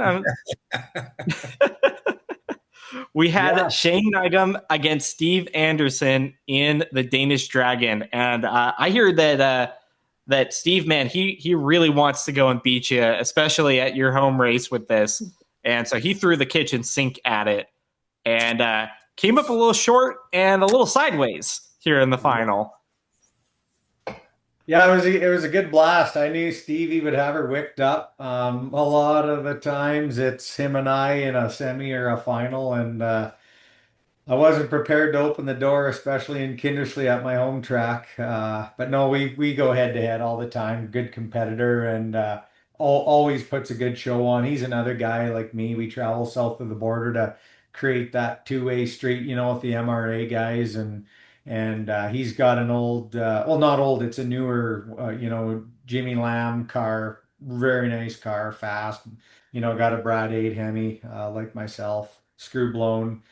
He's moving. We're both moving, and yeah, it was fun. I mean, like you say, you come around, everybody's sticking around. The concerts are 15 minutes away, but no one's leaving the bleachers or they're up against the fence. Like a drag radial race. All the racers are up at the start line, and you're definitely hearts pumping a little bit more in a shootout final, whether it's a door slam or a junior. Yeah. The ATV guys. That's what it's all about, and there's just no better way than to settle it heads up. And fortunately, I come out on top of that one, so we were all pretty happy. Well, and in pretty great fashion too. Like you said, quickest package of the entire event, not just in the CMRO classes. 2077. That was a 203 ET with an 047 light, which is not too shabby there, Shayne.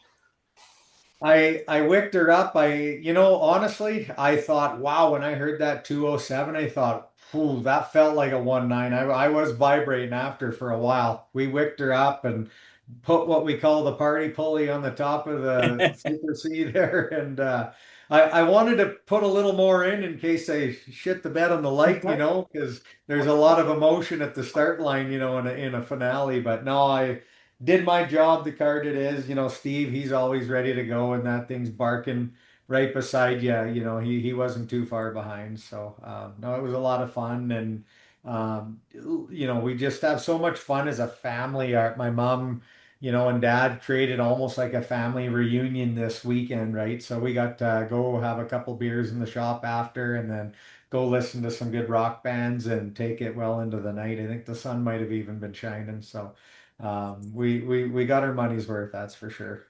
Well, your mom is awesome, by the way. She was Absolutely. amazing. Every time she'd see me or Caleb, you guys need anything? You need anything? And she has a little gesture that she does to some guys. We can't do that here, but she is very comical on top of that, Caleb. Would you not agree?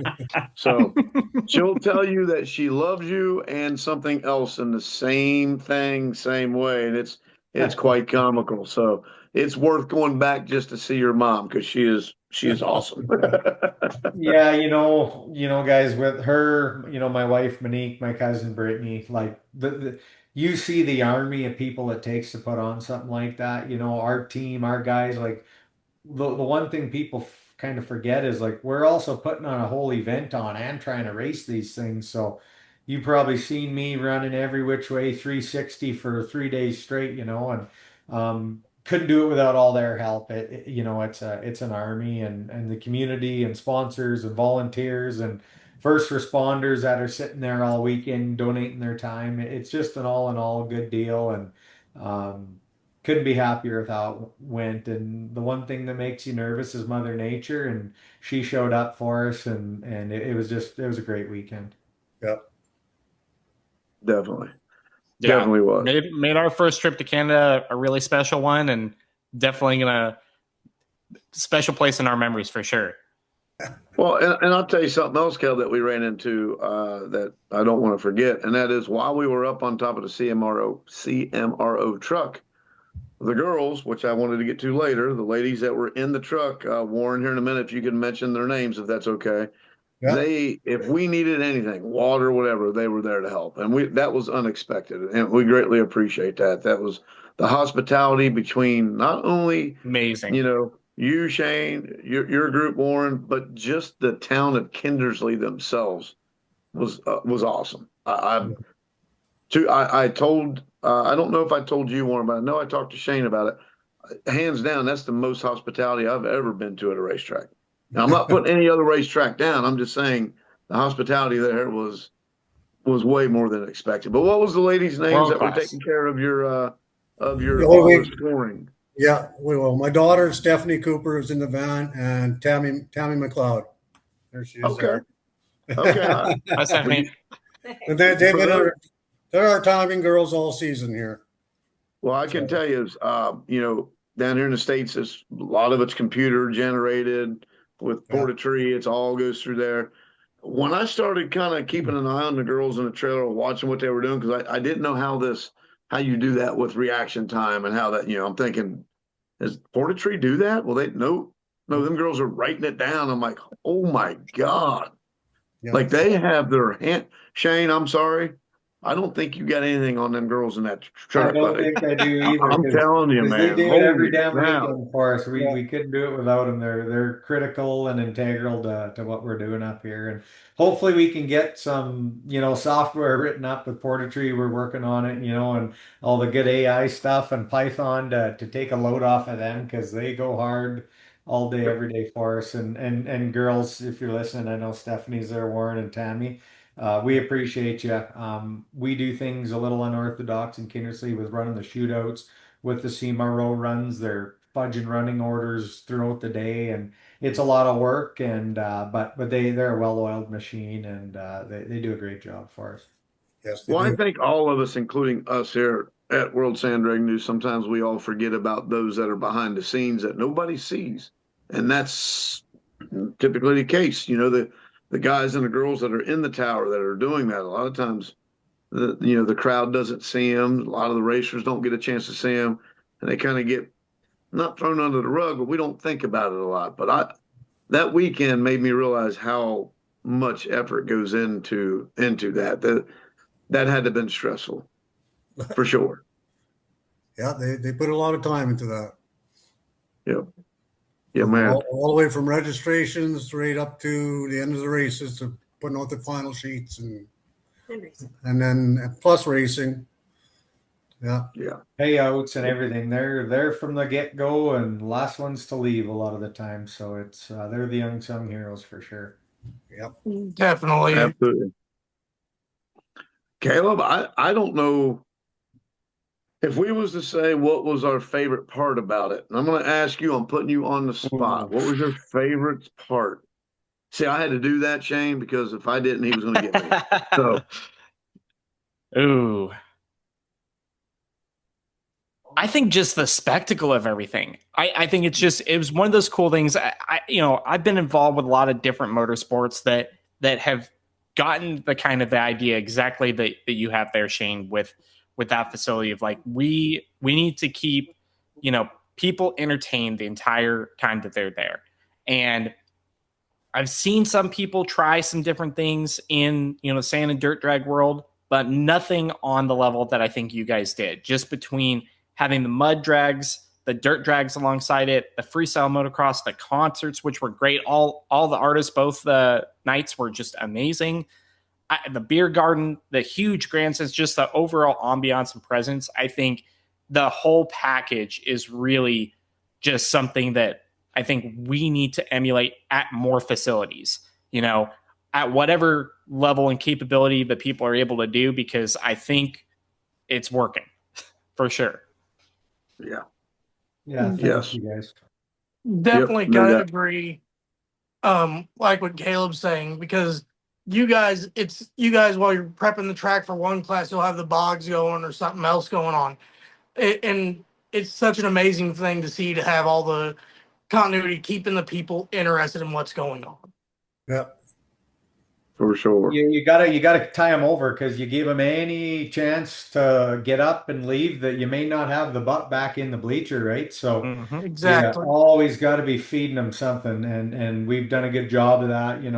My cousin on the grader, Luke on the pro till on the tractor, and Drewman mud pits. Like it's just literally we've done it long enough. We're well oiled and working with Warren and coordinating timing and everything up there, it literally couldn't have ran any better. So I'm glad you guys got to witness a good one, and there was no, big delays or nothing. It was just truly perfect. Yeah. Yeah. We had a great turnout there. Everything runs smooth.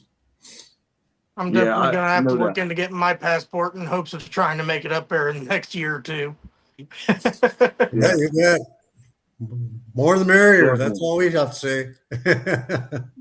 I Yeah. All think right, I think Dave. my You I put think me on the spot. What was your favorite thing? there's multiple. I think what you said, you hit everything right on the tee there.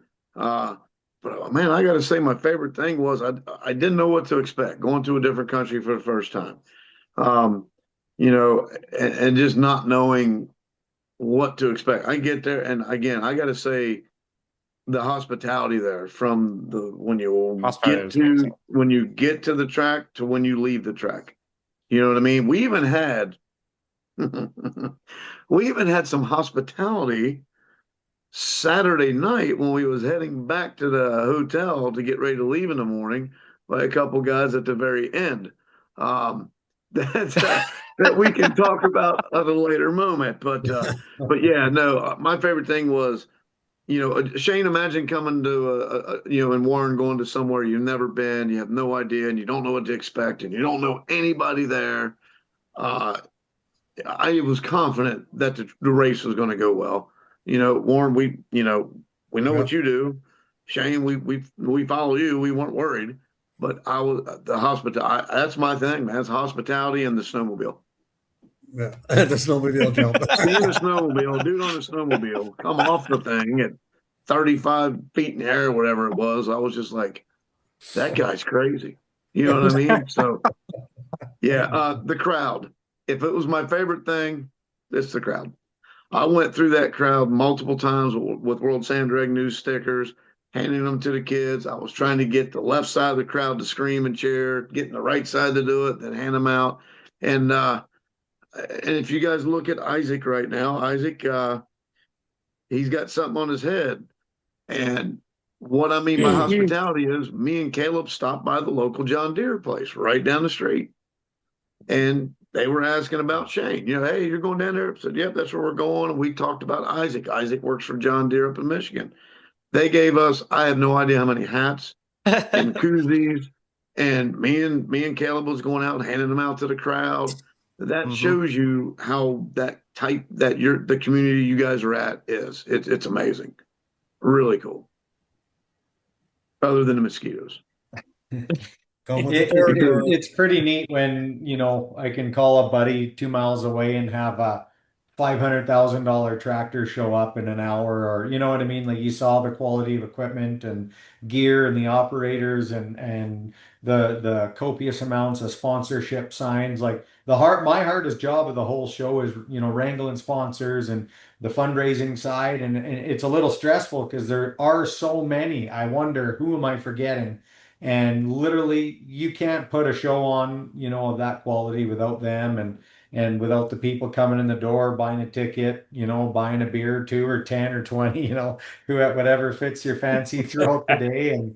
And like my little wrap up post said, from the bottom of our hearts, my family's hearts, our crew's hearts, Caleb and Dave, all you guys, thanks so much for coming. Literally, you felt like a family just upon arrival, and you immersed yourselves in our town, and tons of feedback. Like, who are those guys? And man, that's cool. They're here. And I heard nothing but good things. Cooper at the radio station, buddy of mine. Like, it just, Yeah. you guys were all in. Our money, I wouldn't even care what that costed us. It was just so well done by you guys. Our race crew felt it. All the lives, all the updates, just the general overview, the interviews. All as I can say is, Warren, you're going to be busy next year because these guys have drummed up a lot of attention. No, that's good. I, We need more I'm, to do. I'm definitely hoping it drums up some attention from down this way of Yeah. racers wanting to go up to this event. Because, as I've said in some of our previous interviews, it's an event I've always heard great things about, just never had gotten to see a lot of the coverage from. And now more and more people are going to get to see this. Yes. Yes. And there's one more thing I want to mention before I forget, because I've already forgot twice. We had another person there from the States, and that was Born Free. I do not remember his Yes. last name or his name. David Hahn. Yeah. David Hahn.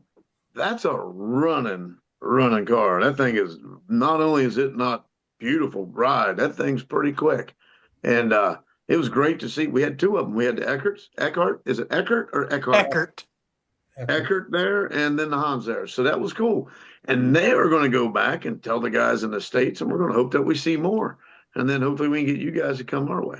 Seeing as we're viral, this is my one last plea to the MRA to not book a week ahead of us next year, because there would have been 10 more blower cars show up if we didn't get double headed the weekend before. And utmost respect to the MRA.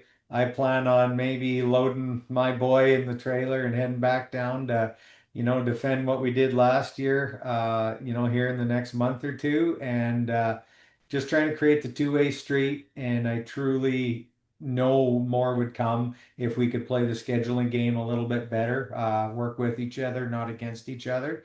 That's my plug to the MRA. You guys are all great. But yeah, work with us, not against us, because the sport's on the right side up. It's on the up and up here, and I think we've proved that. And more the merrier. Like you say, if you can't bring a unit, grab a plane ticket because you're gonna have a good time. Yeah. Absolutely. One 100%. There we more go. thing for the MRA, they're doing it heads up. Why can't you? That is my biggest thing with the MRA. Yeah, Well ET said. racing's fun, but you get some pretty consistent guys flirting around the top. I guarantee if they spread things out, even, had a couple heads up races, You might see some new faces. you get some new faces that have a chance. Everybody's fast, but when you got to go drive the thing and do your job like the big boys on the asphalt do, the playing field is instantly leveled. So. Amen. Well Definitely. said. All right. I think that's pretty much going to wrap stuff up, guys. It's been great having you guys, Shayne, Warren, both. It's been great having you guys on. We'll have you on again.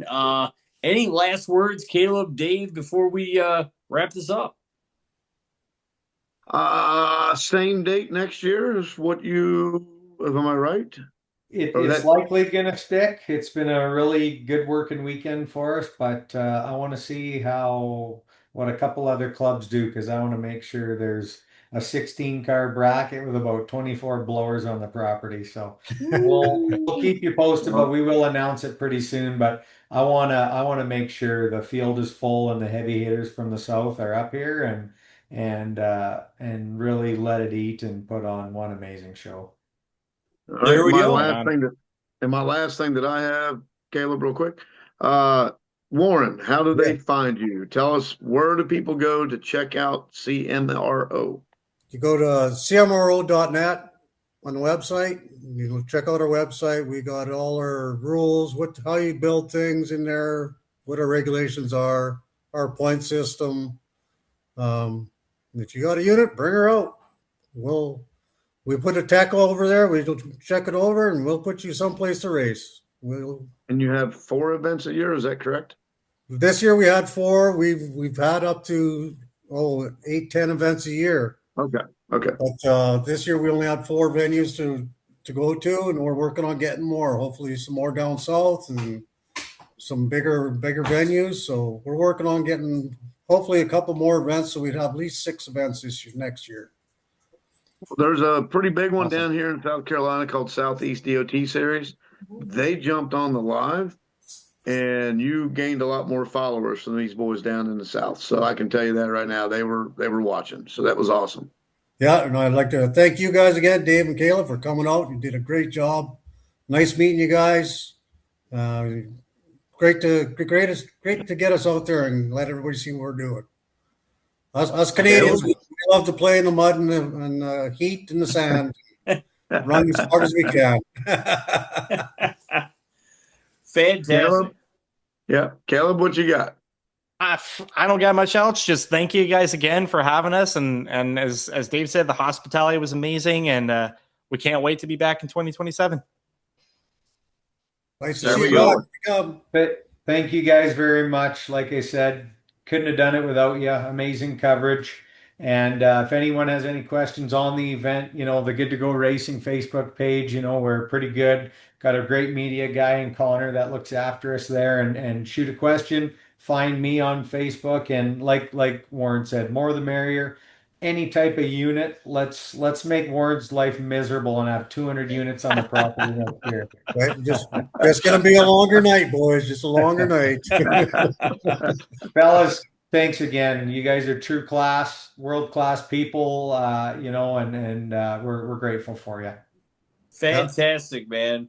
All right, folks. So that is going to put a wrap on our coverage from the World Series of Mud and Dirt Drags up in Canada. Great to have Shayne and Warren on with us. That's going to wrap it up, and we'll move on to news you can use coming up next. Need energy that keeps up with your lifestyle? Skip the sugar-loaded drinks and caffeine crash with Strikeforce Energy. Just mix a packet or pump a squirt into your favorite beverage for clean, great-tasting energy powered by caffeine, B vitamins, taurine, and potassium. With 0 sugar and 0 calories, Strikeforce is perfect for racers, athletes, outdoor enthusiasts, and anyone who needs an extra boost throughout the day. Available in tons of great flavors, visit strikeforceenergy.com and use code WSDN20 to save 20% off your next order. That's strikeforceenergy.com, promo code WSDN20 for 20% off.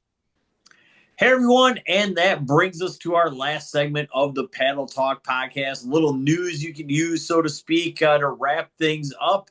John Sorg has something to lead us off this week. Johnny, I'm going to leave the floor to you, buddy. Yeah, I wanted to go back a little bit because we didn't get a chance to really cover it. We got behind with episode or whatever. I wanted to talk about the kids and adults race at Silverback Off-Road Speedway a couple weeks ago. What a good time that was for everybody involved. I mean, we had kids up in the tower calling out adults. We had adults getting beat by 4-year-olds. We won't talk about who they were, but I mean, it was a great time. Absolutely. I heard nothing but positive reviews for that. So definitely something it sounds like that's coming back for 2027 for sure.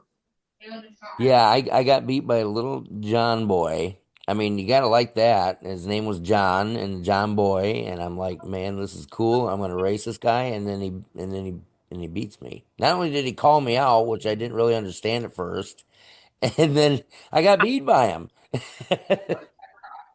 Wait, so let me get this straight. You were confused by someone shorter than you trash talking. Is that what the bottom line was here? Yeah, I really wasn't used to that. You're used to having the low ground, is what you're telling us. Yeah, I'm used to looking up, but I had to look down. I was really thrown off. Oh, that's awesome. Yeah. But anyways, I think we all had a really good time, and I hope to see, like Damien was talking about, they're going to be doing it at Franklin County too. So I hope to see more of that in the future down the road. If it's only once a year, it was great. Yeah, I got to say, like I said, one of the more positively well received kind of race changes we've seen in quite a while, but that was universally accepted. Really, really impressive. So, yeah, well Very done, John. cool. We had to kind of get that together and make sure that happened. So, Thank anybody that you. was involved with that Thunder Down Under deal deserves a big shout out because, Yeah, doing junior race stuff can sometimes be a little stressful and that sort of thing. And yeah, that event at Silverback was definitely well received. So. And I went broke. Spent all Dave's money and Oh man. All right. Speaking of which, Dave Applegate, what do you got for us this week? Well, this one's a little bit different. I don't know that I really want to name the track. I don't think that'd be the right thing to do. But there is a track that started back up down here in the southeast. They ran for quite a while and kind of went away. And they had a race here. I think it was last weekend. We'll just say And recently. we'll say recently. And it went bad. They had some arguments that got way out of hand and it got bad. For those of you that may have seen it, that's great. If you haven't, If you're interested, message me. I'll explain, but I don't want to say it here. My point to bring this up is I was very happy to see that this particular track tried it again and opened this up. But it's sad that we have a group of people that has no respect for the sport or those around them. And all that does is hurts everyone. And for those that may have been there that's listening, you need to tell your buddies, this is a family sport. This is something that we are doing together. And yes, we all have our bad days. We all have something happen, something breaks, something, the race don't go right, whatever it might be. But man, it's not a good way to show how our sport is supposed to be, publicized, if you will. You know what I mean? It's aggravating because I've been to this place many a times, and I was excited to see that they were coming back on board. And unfortunately, now they have this to deal with. I feel for them, man. I hope that they are able to get it resolved and get it right back to where it used to be at one time. Yeah, Very good. sometimes people need to grow up and watch where they're doing certain things and how they do certain things. The way you're perceived is always, Yeah. and received. Yeah. Yeah. Yes. Folks, I So- think to kind of wrap things, put in a bow on that is, guys, there's sometimes we all need the reality check of racing's not all about us. It's about all of us, and it's not all about you personally. And sometimes things need to be done for the bigger picture. So, Yeah. All right. For sure. Very good. Well said, Dave. All right. So I'm going to end things, at least for this section of the Paddle Talk podcast, by saying, what a week it's been for the IHRA, or whatever we're calling it these days, as now news is out that Mr. Elon Musk possibly owes the IHRA / Dorana, whatever we want to call it. The one thing I saw was $500 million. I heard 600 million. I can't even get my head around that. I mean, if you thought that kind of money was coming in, no wonder you'd have a Ferris wheel at the starting line and deliver free bags of ice every morning and everything else. I mean, I don't know what to make about this other than this whole saga is one of the craziest things I've ever heard. And as far as I know, there's still people out there that ain't got paid for winning classes back in like July, maybe even June. Well, Isaac, I will say this. If there's a shred of truth to all this goes out to every promoter out there.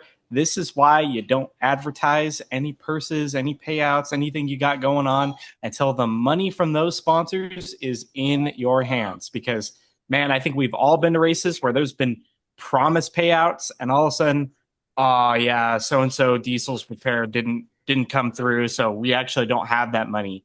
No. You put it out on paper that you got whatever amount of dollars. I don't care if it's a nickel. You better be paying that and have that money to hand out to the racers. Absolutely, which is even more why, at least for me, shout out to anybody, whether it be Dash for Cash, whether it be the Franklin County four-wheelers big money race, for standing up and paying out the money they advertised, even if maybe the attendance wasn't what they thought it was going to be. So, crazy turn of events. I have a feeling this story is not done yet. So, and one other thing. If you're from a certain publication and all you do is repost things that other places have already posted, that's not news, and that's not doing a journalistic job. That's 100% plagiarism, and all you're doing is ripping it off for clickbait. That's all I'm going to say about that. Yeah. So, and you know what, Isaac? That happened to me too.